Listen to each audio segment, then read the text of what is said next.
आज हम बात करने वाले हैं 2014 में आई एक स्लैशर फिल्म सीरियल किलर के बारे में। इस मूवी में लास्ट में अनएक्सपेक्टेड ट्विस्ट है, तो इस वीडियो को लास्ट तक जरूर देखिएगा। फिल्म के स्टार्टिंग में हमें इंटरनेट मॉडल दिखाई जाती है जो कि बेसमेंट में जा रही थी। तभी एक नकाबपोश आदमी आके उससे हेल्प मांगता है। जब वो उसे हेल्प देती है तो वो बंदा उसके हिल को उसके आंख में घुसा के मार डालता है। फिर हमें 30 साल पहले की कहानी दिखाई जाती है जहाँ एक औरत खुद को आईने में देख रही थी और वो औरत सेल्फ ऑब्सेस्ड थी और जवान दिखने के लिए कई सारी सर्जरी करा रखी थी।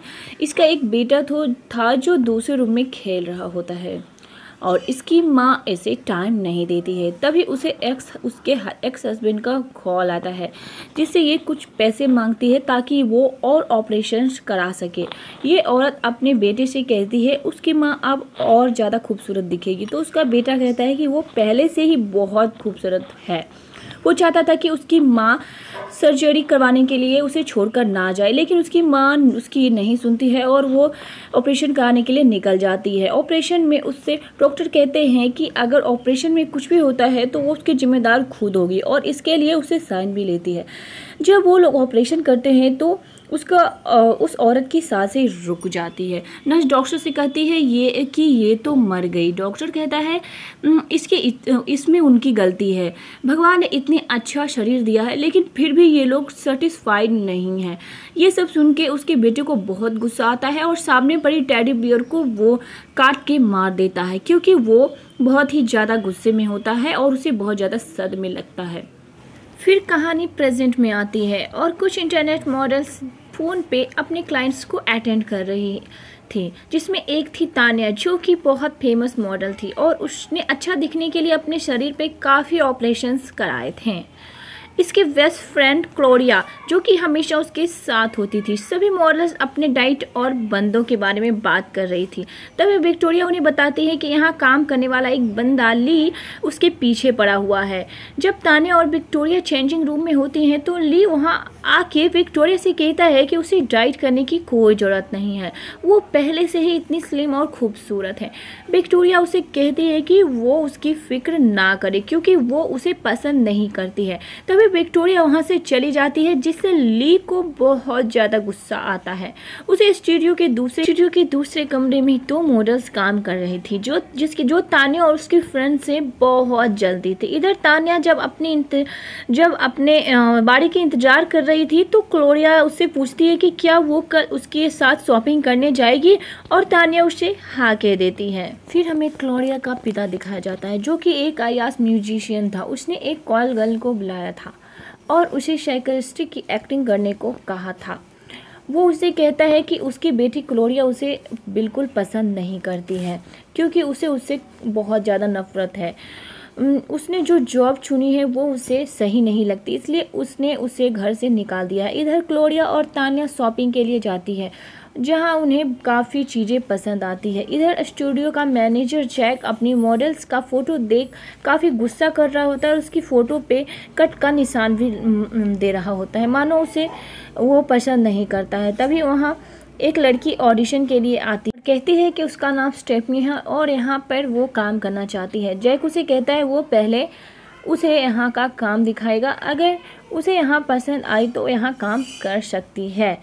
स्टेफनी उसे कहती है कि वो एक बैट्रेस है जहाँ तान्या और क्लोरिया अक्सर आया करती थी और उन्होंने ही ऑडिशन देने के लिए कहा था। जैक ये सुन के उसे स्टूडियो दिखाता है और स्टेफनी को भी वहाँ बहुत ही ज़्यादा अच्छा लगता है। फिर विक्टोरिया जब अपने घर होती है तो उसके रूममेट उसे क्लब जाने को कहती है। विक्टोरिया उसे कहती है कि उसे घर पे रह के टीवी देखते हुए पॉपकॉर्न खाना पसंद है। उसकी दोस्त उसे कहती है कि वहाँ काफ़ी मज़ा आएगा, लेकिन विक्टोरिया उसकी एक नहीं सुनती है।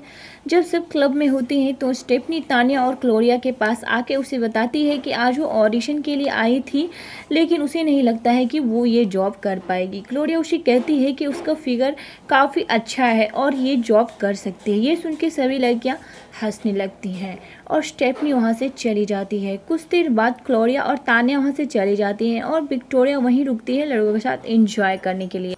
इधर ये दो मॉडल ली को अकेला देखते ही उसे परेशान करने लगती है और विक्टोरिया की बहुत सारी बुराई करने लगती है। ये सुन के ली भी फैसला करता है कि अब वो विक्टोरिया के पीछे नहीं जाएगा। और इधर क्लोरिया को उसके फादर कॉल करते हैं और उसे वहां आने को कहते हैं ये जॉब छोड़कर। लेकिन क्लोरिया क्योंकि वो अपने पापा के अय्याश जीवन पे अपनी ज़िंदगी नहीं काटना चाहती थी, इसलिए वो मना कर देती है और फ़ोन रख देती है। तभी वो दो मॉडल क्लोरिया और तानिया को परेशान करने लग जाती है। तभी वहाँ स्टेफनी आती है और उन दोनों को डांट लगाती है।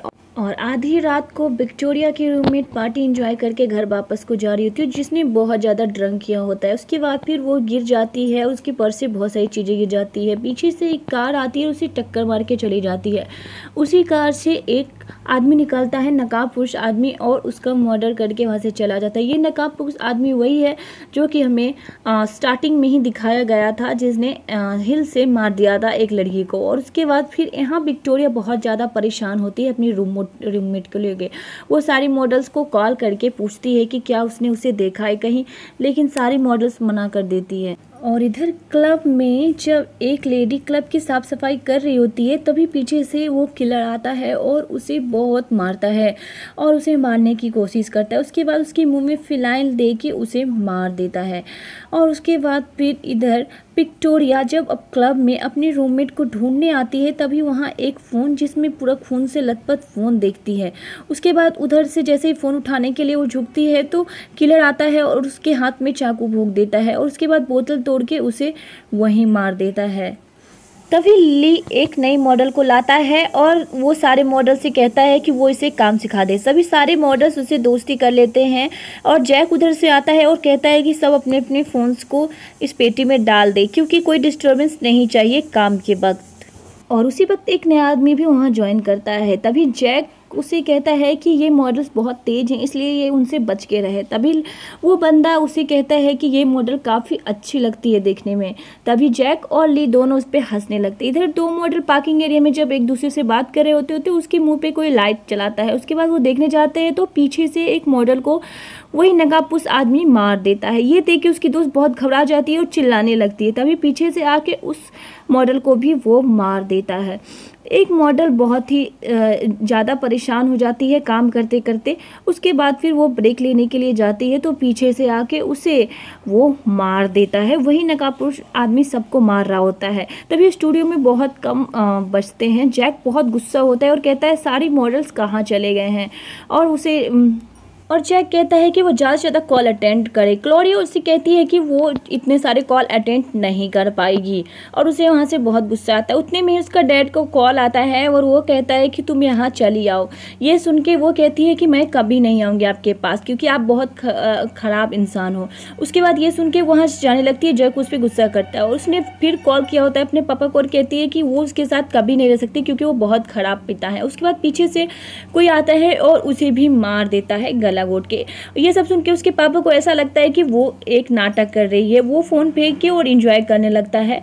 उसके बाद फिर ये जब आखिरी सांस ले रही होती है तो उसके मुंह को पानी में डाल के उसकी सांस को रोक दिया जाता है। फिर एक मॉडल ब्रेक लेती है और उसके बाद चली जाती है एक न्यू वर्कर के साथ एंजॉय करने के लिए।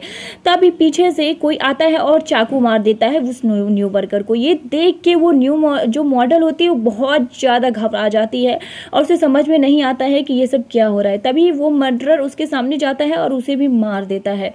अब स्टूडियो में कुछ ही मॉडल्स बची थी, जिसमें से एक की तबीयत खराब हो जाती है और ब्रेक मार के वो मेडिसिन लेने जाती है। तभी उसको एक हिल मिलती है जो उसे काफ़ी अच्छी लगती है और वो पहन के वो चली जाती है बेसमेंट में। लेकिन तभी वो सीन दिखाया जाता है जो हम मूवी के फर्स्ट सीन में देखते हैं।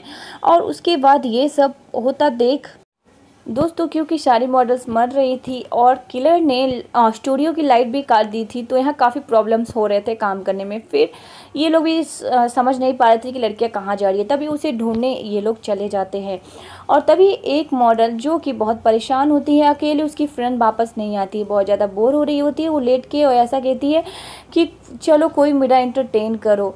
तभी एक लड़का वहाँ जो स्टूडियो में वर्क कर रहा होता है वो अपने कपड़े उतार के और उसके ऊपर चला जाता है। उसके बाद फिर वो लोग एंजॉय करने थे। पीछे से कोई आता है और दोनों में करंट लगा देता है। दोनों करंट की वजह से वहीं मर जाते हैं। इधर ये लोग काफ़ी परेशान हो रहे होते हैं और बातें कर रहे होते हैं कि सारी मॉडल्स कहाँ गए हैं। और तभी ये ली कहता है कि हो सकता है वो लोग अपने अपने घर को चले गए होंगे। और ये सुन के जैक कहता है कि कोई बात नहीं, हमें ढूंढना चाहिए एक बार और जाके। और तान्या और जैक दोनों ढूंढने चले जाते हैं और ली को वही नई मॉडल के साथ रहने को कहते हैं।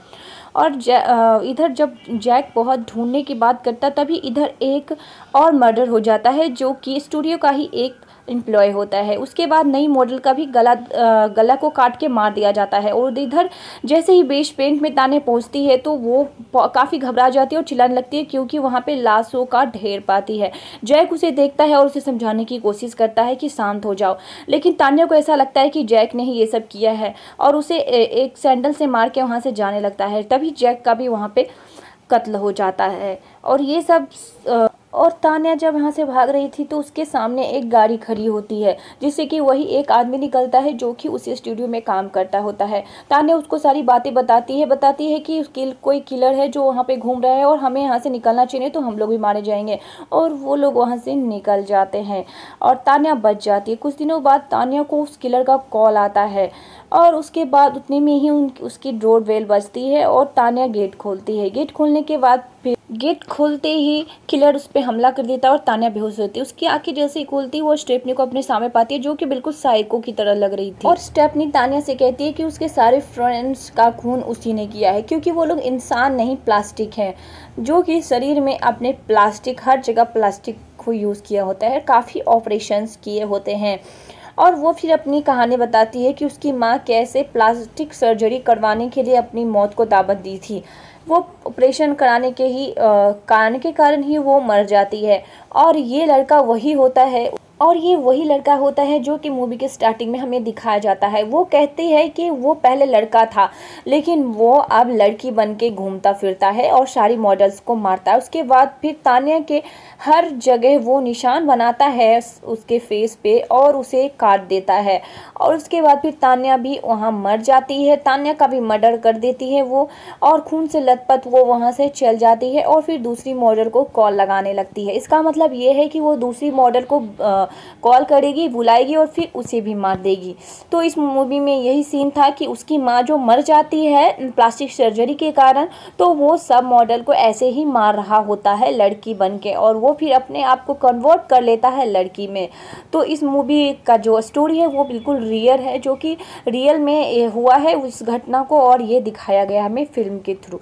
ये एक मूवी काफ़ी इंटरेस्टिंग है, आप इसे देखें और कमेंट सेक्शन में जाके बताएं कि आपको इसमें फेवरेट पार्ट कौन सा लगा, और सब्सक्राइब करना